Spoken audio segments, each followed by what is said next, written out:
Moo match time. Ah, almost gotcha. Well, I'll tell you what, I'm excited about this. We talked about it the whole show. When you talk about two of the horsemen, two of the most famous guys with the most famous team in the history of wrestling, the four horsemen, now 90th version, Iron Anderson, Brian Pillman are going to be matched up right here today. But I guarantee you one thing, we always bring you the match. And you know, when you're out there and you're a big old prime cut beef out there and you're in the middle of that field and you got them horns are going and you're snorting and everything, you're chewing your cud and you're ready for something exciting to happen, you know the prime moo match of the week is on you. So right now, without further ado, from the biggest bull out in the field, right here, the moo match of the week.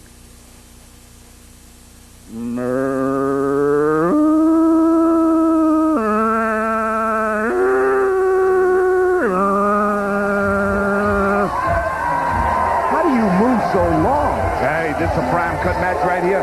Two of the famous four horsemen. The new version of the 90s getting ready to unfold right here. The original four horsemen, of course, two of them, Chris Benoit and Ric Flair, and here's wait a minute. Lion Pride. Yeah, you messed that up. I messed that up. Wait a minute. Yeah. I meant, no. Can we do that over? No, I know you cannot. Are we live? Yes. Iron Anderson, Ric Flair were originals. Right. New versions, Brian Pillman and Christopher Benoit. And Chris Benoit having pinned Kensuke Sasaki before Sasaki won the U.S. heavyweight belt. So yeah, certainly but he ain't pinned him since. Yeah, he hasn't. See, that's the bottom line on that thing right there. And I'm going to give you an interesting take on this thing right here, because this is the prime cut match of the week.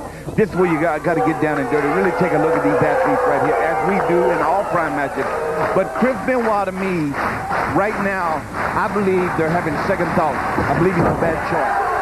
What? When you take a look at World War III, when you go back and you take a look at what's happened, you take a look at Monday Nitro, nationally televised program, did not see him in the scene whatsoever. See Nature Boy Ric Flair, Brian Pillman, Iron Anderson, all three occasions. I believe they made a wrong choice, but maybe not. Maybe they got something else for them to do. But the Horsemen, when one was there, my friend, they were all there, the original Horsemen. Every one of them. If they had to fly to get that guy in from Istanbul, it didn't matter.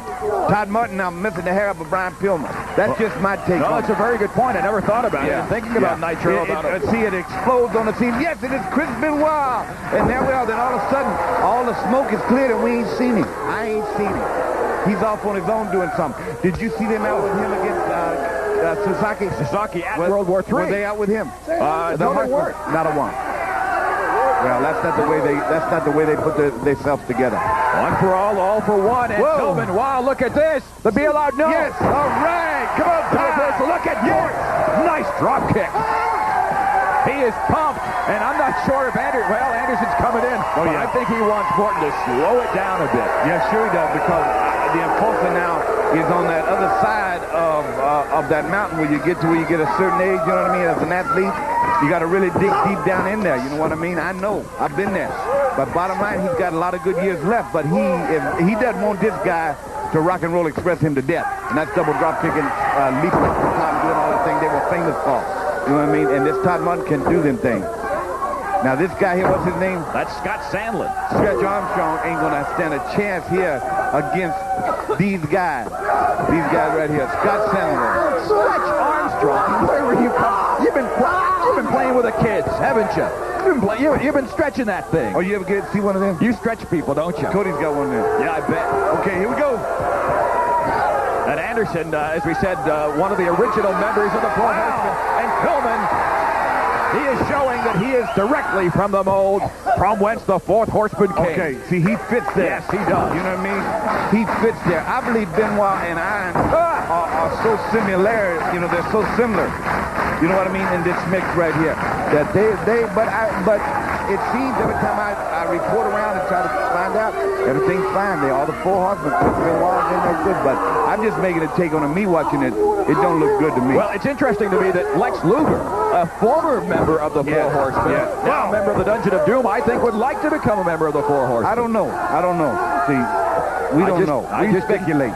We speculate. Well, sometimes when you speculate, you're causing dissension. You know more than you tell us sometimes. Wow. Just like about Starrcade, how heavily involved you were at the very beginning of this massive explosion of interest in pro wrestling. Well, right here, you know, Iron Anderson, see how when he comes in, he just continues to control the match with his opponent on it most of the time. That's why they call him the Enforcer.